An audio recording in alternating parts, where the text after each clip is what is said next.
Ever since humans and humanity itself were actually told about the galaxy at large and what is actually out there, they've been looking to leave the world as soon as possible. Those on the outside are nervous about this because even though it's only from one planet, 8 billion to enter the galaxy at large is a pretty large number, especially when you look at the fact that humans are very strong, very fast, and extremely adaptable. So they need to figure something out to slow them down, make sure they stay on their own planet. In an effort to limit this possibility that they would leave, it was decided by those that believe they have the power to choose what other species do, that they need to limit the amount of humans, make it so they don't want to leave their planet, make sure there's enough sustainable everything for them, make them content, and to do that, they allow everyone to go and cull the herd, so to speak. Hunting parties are actually allowed to enter and take enough to fill their tags to limit humanity down, and for a while it didn't really take.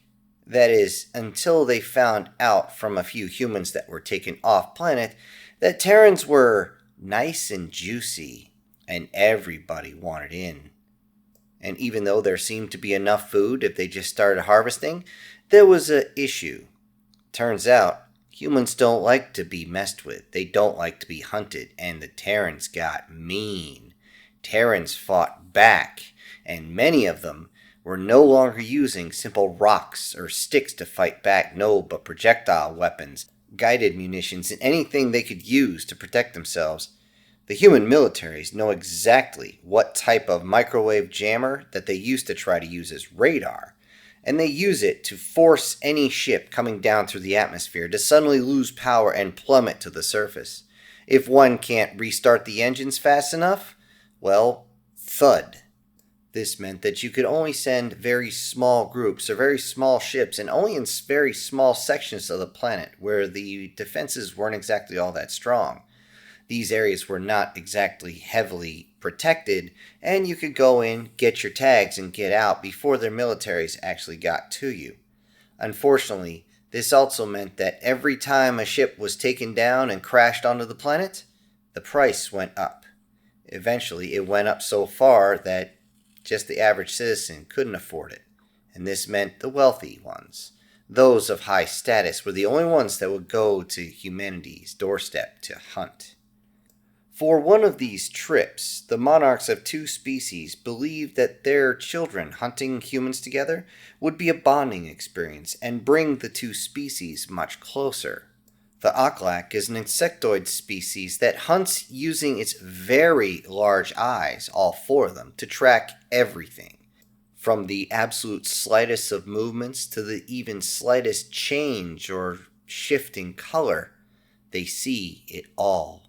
The 6 limbs from their torso allow them the ability to charge at the target so fast that most prey don't even realize that the attack is coming before ending up inside the aklak's mandibles. From that point, the prey is only alive long enough for them to hear their flesh rip and its bones to break before they're completely severed in half.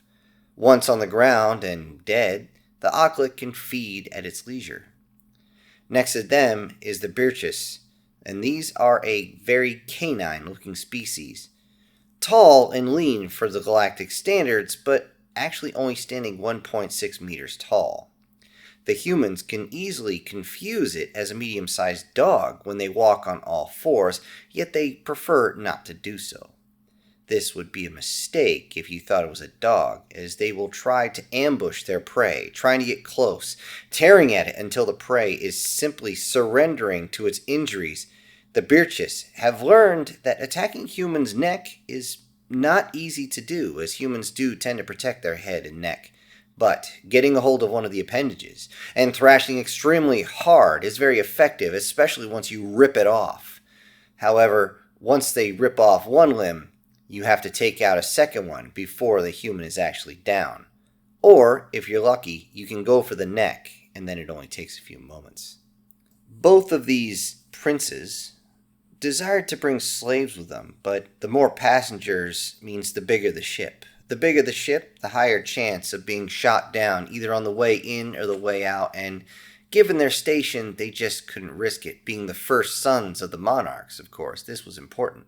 Yet even given their station, they wanted a challenge. These young boys wanted to test their mettle, and they decided to land on a continent labeled extremely dangerous.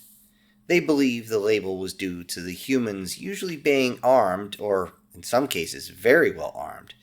They would not go to the island continent, however, as that one was considered restricted, completely restricted. It is labeled this because large hunting parties, 20 plus, have actually landed there and not returned. In some cases, they come back to find that the shuttles are either stripped for parts, completely removed, or just empty, as though no one has returned. Heading towards their landing area, the ship has to push into the trees and makes a hell of a lot of racket as it goes down silently. The ripping of the tree limbs and the crashing of trees around them is enough to stir everything up. They exit the ship and survey, and they saw no humans in sight. Good.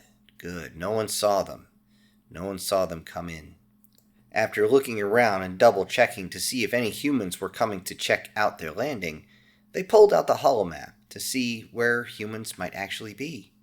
They look and see there's a few human domiciles east-southeast of their position, so they would just take out an entire human hive. At least, that's what the Aklik thought.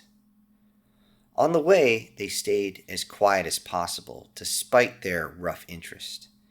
Even though they were trying to be quiet, the dead foliage simply crumpled underneath their feet as they moved.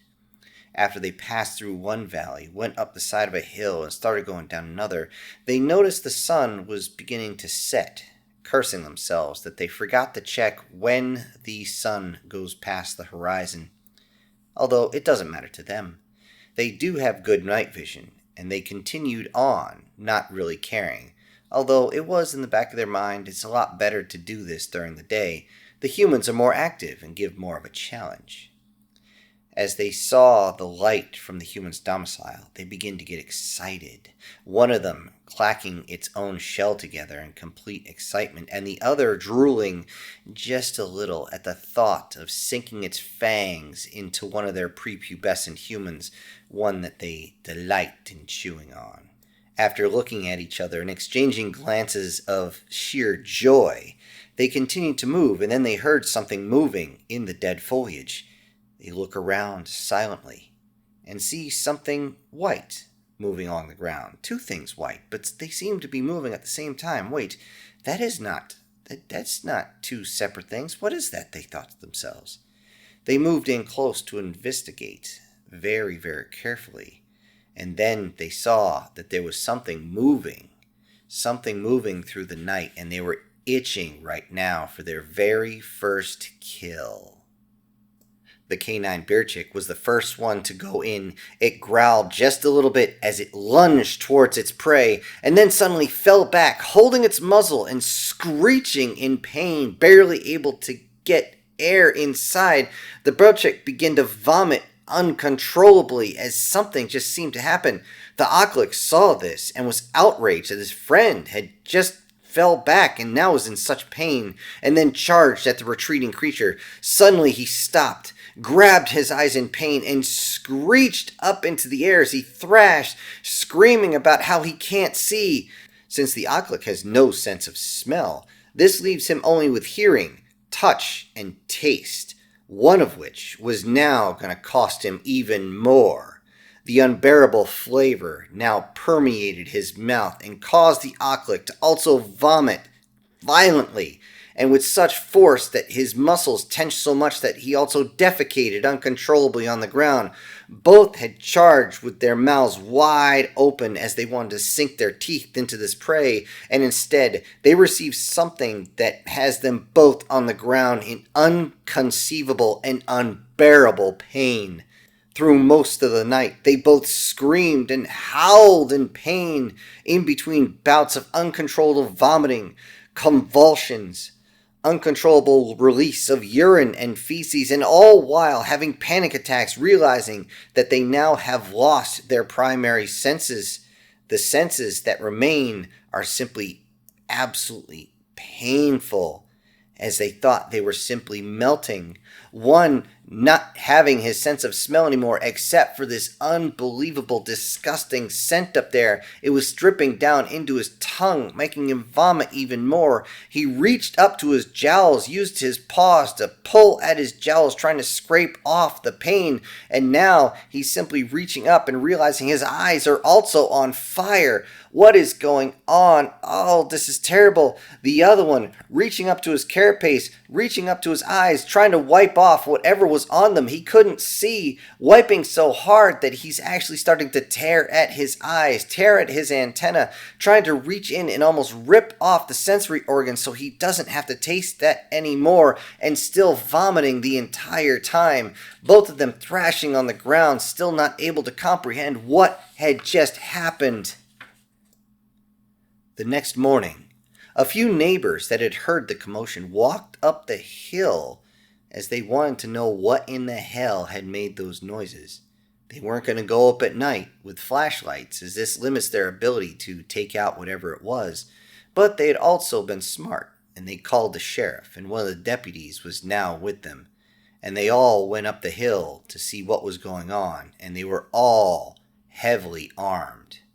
With everything that's been going on the past few years, everybody around these areas, well, they be armed a lot. Most with shotguns loaded with sabot rounds, others with rifles chambered no lower than 170 grain 30-30, good old Winchester lever actions. As they kept searching around, they couldn't see anything at first, not until they got almost to the top of the hill.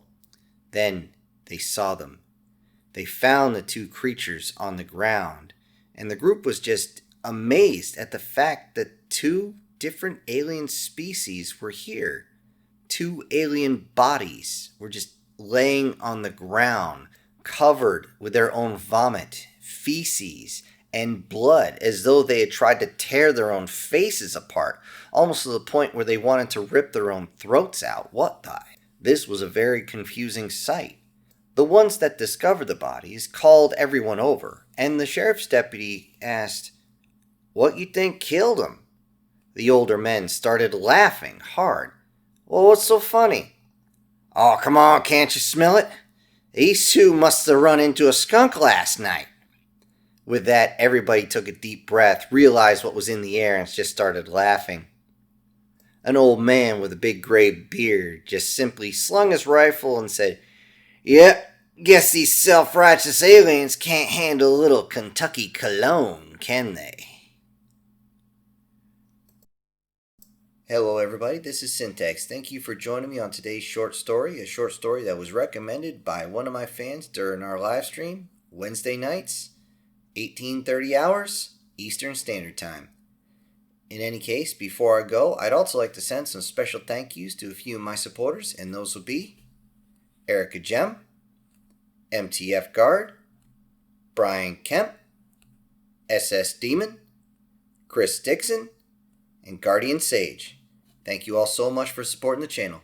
Everybody else, I'll see you on the next one. This is Syntax, punching out.